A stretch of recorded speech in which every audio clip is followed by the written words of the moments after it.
En mi casa de pequeño, dicho sea de paso, había una enorme biblioteca que con el pasar de los años he llegado a considerar que a lo mejor no era tan enorme, tal vez era pequeña. Para mí era inmensa porque tenía esos tesoros, los libros, las ficciones, las novelas que mamá nos dejaba leer con voracidad.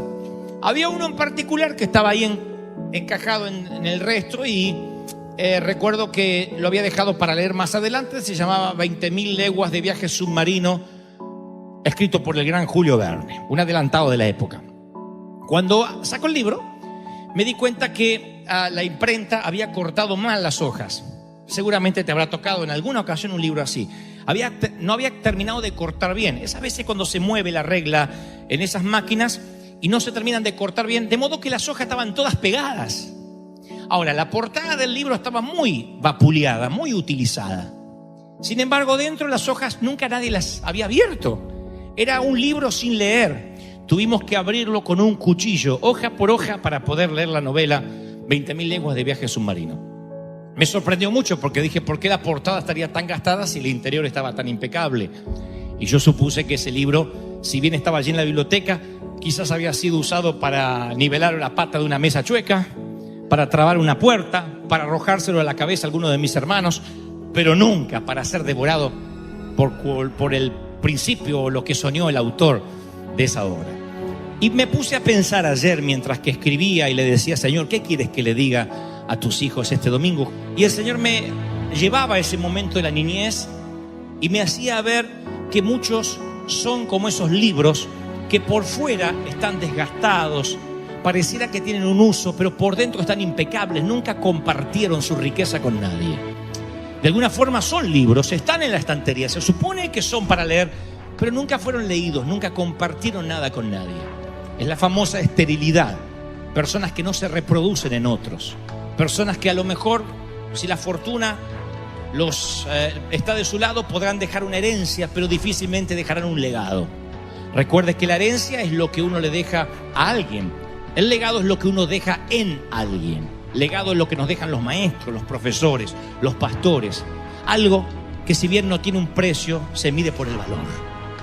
Y pienso cuánto de nosotros, al final de nuestros días, cuando estemos llegando al ocaso de nuestra vida, habremos dejado legados en personas que nos pudieron leer, que dijeron, aprendí esto de esta persona, aprendí lo otro, me enseñó, crecí, me dejó algo que no pude olvidar. Muchos de nosotros contamos con esos legados.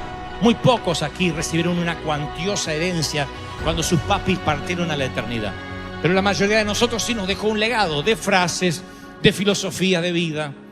Esos legados son los que nos mantienen a veces, aunque no lo creamos, en los momentos difíciles. El legado de mi vieja, entre otras cosas, fue lee todo lo que puedas. Tienes que ampliar, decía ella, tienes que usar el cerebro porque se te atrofia. Y yo pienso que una de las experiencias más tristes que puede tener un ser humano es despertar en la vejez y descubrir que solo usó una parte de su potencial. Y cuando uno empieza a vivir de recuerdos, deja de proyectar a futuro y empieza a rememorar el pasado. Y ese día uno empieza a dejar de vivir y comienza a morir, deja de aprender. Ese es el costo de la pereza mental. Si no piensas, si no razonas, te vas a moldear y dejar influir por la cultura que te rodea. Ese es el grave peligro, porque el embotamiento conduce al legalismo. Yo conozco un montón de gente que se llenó de Biblia. Son colegas míos, saben de Biblia porque egresado de este seminario, hicieron un posgrado allá, un recontra posgrado allá. Pero me doy cuenta que cuando esa Biblia no es revelación, sino simplemente acumular información, me di cuenta que después son los más intransigentes, son los más inflexibles, las personas más rígidas, impermeables al cambio, a la innovación. No, eso no es de Dios. Atacan todo por las dudas, porque por las dudas es del diablo. Ven diablos por todas partes. Si a alguien le va bien, hizo un pacto con el diablo. Si a alguien se lo ve bien, te hizo un pacto con el diablo. Eso del diablo. Buscaban diablos Pikachu por todas partes. Claro,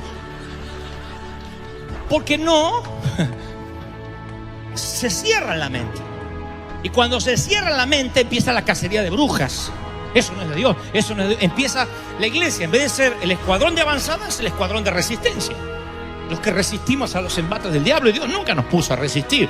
Dijo, y las puertas del infierno no prevalecerán contra la iglesia que avanza. ¡Oh! Y avanza y empuja. Eso es la iglesia, ¿no?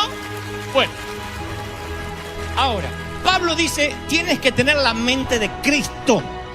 Fue el apóstol que dijo que cuando somos cristianos se nos otorga la mente de Cristo. Yo digo, usamos esa ventaja, porque es una capacidad extra, es un giga extra que Dios nos regala. La gente que no tiene la vida regenerada no la posee. Yo, si tengo la mente de Cristo, digo, mis análisis, mis innovaciones, mis ideas tienen que estar entre los más poderosos de la época, porque tengo la mente de Cristo. Tendrían que fluir las ideas. Es uno de los más grandes dones que Dios nos ha dado. Y algunos parece que tienen miedo de pensar, porque a veces pienso algo que es del diablo. Pero cuando Dios te da la mente de Cristo, es como acceder a la banda ancha.